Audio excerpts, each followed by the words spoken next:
Hi friends, எல்லாருக்கும் வணக்கம். Welcome back to my channel. இன்னைக்கு நம்ம சேனல்ல என்ன பார்க்க போறோம்னா மினியேச்சர் பஜ்ஜி எப்படி செய்யறதா பார்க்க போறோம். வீடியோக்குள்ள போறதுக்கு முன்னாடி நம்ம சேனல் வரைக்கும் நீங்க சப்ஸ்கிரைப் பண்ணல மறக்காம சப்ஸ்கிரைப் பண்ணிக்கோங்க. கூட இருக்க பெல் ஐகானை கிளிக் பண்ணிக்கோங்க so that நான் போற நெக்ஸ்ட் வீடியோஸ் நோட்டிஃபிகேஷன் வரும்.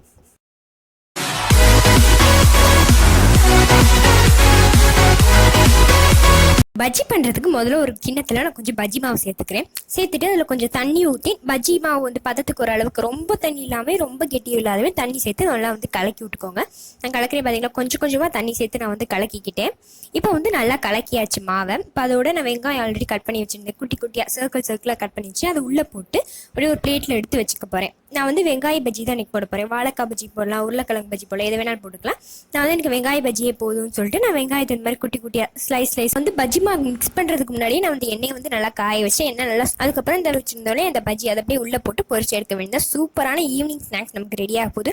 சும்மா சிம்பிளாக ஒரு ஆனியனும் அப்புறம் கொஞ்சம் பஜ்ஜி மாவு, இல்லை ஆனியன் இல்லைன்னா நீங்கள் வாழைக்காய் இது வேணாலும் எடுத்துக்கலாம். பாருங்கள் சூப்பரான ஈவினிங் ஸ்நாக்ஸ் ரெடி பண்ண போகிறோம். இதே மாதிரி தான் எல்லாத்தையும் எண்ணெயில் போட்டு நல்லா பொரிச்சு எடுத்துக்க போகிறேன். பஜ்ஜி வெந்துருச்சு. இன்னைக்கு கொஞ்சம் நேரம் இருக்கட்டும், ஒரு 2 நிமிஷம் கழிச்சு எடுத்துடலாம். ஒட்டிக்கிட்டு இருந்துச்சு, அதனால கொஞ்சம் நான் பிரித்து விட்டுக்கிட்டு இருக்கேன். இப்போ பார்த்தீங்கன்னா பஜ்ஜி எம்மியாக சூப்பராக ரெடி ஆயிடுச்சு. இப்போ அந்த எண்ணெயிலேருந்து எடுத்து வைக்கிறேன் தனியாக ஒரு பிளேட்டில். நான் ஆயிலாக இருக்கும் இல்லையா, கொஞ்சம் எடுத்துகிட்டு வச்சு தான் சாப்பிடாதான் உடம்புக்கு நல்லா ரொம்ப எண்ணெயும் சேர்த்துக்கிட்டா நல்லது இல்லைல்ல. அதனால் கொஞ்சம் எடுத்து வச்சுட்டு அதுக்கப்புறம் கொஞ்சம் நேரம் கழிச்சு சாப்பிட்லாம்.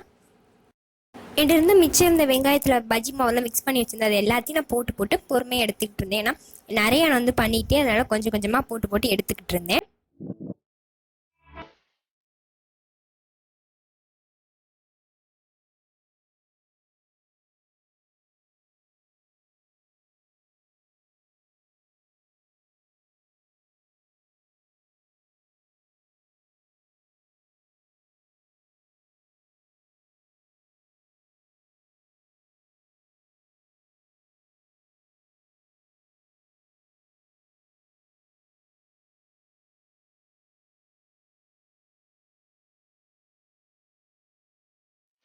இப்போ நம்ம பஜ்ஜி எம்மியாக சூப்பராக ரெடி ஆயிடுச்சு. எனக்கு பார்க்கவே பாருங்கள் எவ்வளோ கலர்ஃபுல்லாக சூப்பராக இருக்குது, நல்லா உள்ளே வெந்திருக்கு பாருங்கள், சூப்பராக இருக்குது. நீங்களும் கண்டிப்பாக இந்த ரெசிபி ட்ரை பண்ணி பாருங்கள்.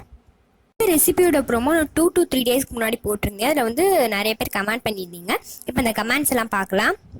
eagerly waiting for the video. I guess it's onion pakodaன்னு சொல்லிட்டு செமி ஷெரீஃப் அவங்க சொல்லியிருக்காங்க. நெக்ஸ்ட் கமெண்ட் வந்து நேத்ரா பாலமுருகன் சொல்லியிருக்காங்க. என்னென்னா I think pakoda or bonda waiting அப்படின்னு சொல்லிட்டு நேத்ரா பாலமுருகன் சொல்லியிருக்காங்க. நெக்ஸ்ட் பவ்யான்றவங்க ஆனியன் பக்கோடா அப்படின்னு சொல்லிட்டு கெஸ் பண்ணியிருக்காங்க. நெக்ஸ்ட் அம்ருதா கோவர்தனா ஆனியன் பக்கோடான்னு தான் சொல்லியிருக்காங்க.